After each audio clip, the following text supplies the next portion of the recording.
Assalamualaikum warahmatullahi wabarakatuh. Waalaikumsalam warahmatullahi wabarakatuh. Selamat siang Sobat Semanggi. Siang. Baik, pada siang hari ini kita akan bedah buku mengenai Bob Sadino yang berjudul 101 Cara Berpikir Kreatif ala Bob Sadino. Sebelum kita mulai bedah buku nih ya, kita perkenalan diri dulu. Yang pertama, kita dari tim PT Solusi Indonesia. Saya Sofi, dan rekan Saya Friska Yonita. Saya Siti Andriani. saya Dea Puspita. Ya baik, kita bisa langsung ya bedah buku mengenai bab 7, yaitu yang berjudul orang lebih mudah jadi pengusaha ketimbang orang pintar. Orang pintar biasanya itu belajar keras dari pengalaman yang dia miliki, meskipun dia nggak punya pendidikan tinggi ya, akan tetapi terkadang itu justru semangatnya itu membara dengan ide yang dia miliki, bagaimana dia mampu meskipun pendidikannya nggak tinggi seperti orang lain, tapi dia itu mampu sukses dengan usahanya yang mulai dari nol. Kalau menurut Mbak Friska gimana? Baik Mbak Sofi, kalau dari saya setelah baca buku berjudul Orang Mudah Jadi Pengusaha Ketimbang Orang Pintar, itu mungkin kebanyakan kebanyakan masyarakat atau orang tua itu memiliki mimpi buat anaknya itu biar bisa sukses depannya dengan cara mungkin sekolah yang tinggi, terus di perguruan tinggi gitu, terus mempunyai nilai yang bagus, terus nanti bisa kerja di perusahaan yang diinginkan, atau contohnya kayak CPNS atau apa gitu kan. Tapi orang pintar itu belum tentu semua caranya seperti itu. Mungkin bisa belajar bisa belajar dari banyak pengalaman yang pernah mereka alami selama mungkin selama mendapatkan kesuksesan yang dia impikan gitu. Siapapun kita, untuk meraih kesuksesan itu tidak harus membutuhkan otak yang pintar, apalagi detail gitu. Berarti terkadang kalau saya tambahin pandangan pemikirannya, kadang orang tua itu masih kuno ya. Anaknya mungkin harus PNS, harus gini, padahal sukses nggak harus dengan bekerja sekolah kayak gitu ya. Kalau Mbak Sofi mungkin. Oke, terima kasih Mbak Sofi. Betul sekali, saya setuju dengan yang disampaikan Mbak Friska.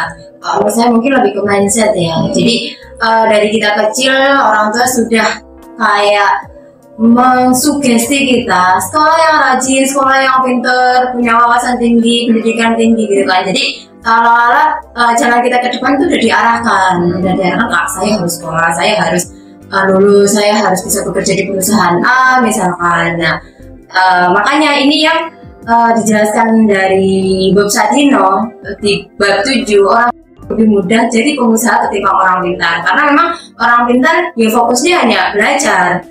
Jadi orang pintar belajar dengan keras untuk mendapatkan ijazah. Nah, berbeda dengan orang tua, karena memang dia nggak punya titel, nggak punya ijazah, akhirnya dia akan lebih fokus, saya harus dapat uang, saya harus. Jadi ide kreatifnya itu akhirnya muncul, dan akhirnya nggak ada titel, yang penting saya gimana ya, kreativitas saya harus ada, saya harus cari uang bagaimana caranya lah. Letak saya di situ, karena memang nggak ada titelnya, nggak ada kepintarannya, akhirnya dia bisa menjadi pengusaha. Sama seperti yang dicontohkan itu di bab ini adalah Bill Gates ya. Meskipun Bill Gates kita semua tahu kalau beliau itu seorang pendiri perusahaan software komputer terbesar di dunia, yaitu Microsoft ya teman-teman. Nah, dengan kisah hidupnya, beliau sempat kuliah tapi bertahan hanya 2 tahun. Nah, setelahnya itu dia keluar dan mendirikan Microsoft. Jadi memang untuk bisa menjadi pengusaha, dan mungkin dengan orang kan versi berhasilnya masing-masing, dan mungkin dengan berhasilnya itu kan nggak harus dengan saya harus pendidikan tinggi, saya harus punya bisa bekerja di perusahaan lain. Kita juga bisa mendirikan perusahaan kita sendiri seperti itu. Terima kasih. Kalau Mbak Dia? Terima kasih Mbak Sofi. Kalau dari saya sendiri sebenarnya kurang lebihnya sama seperti Mbak Siti sama Mbak Friska.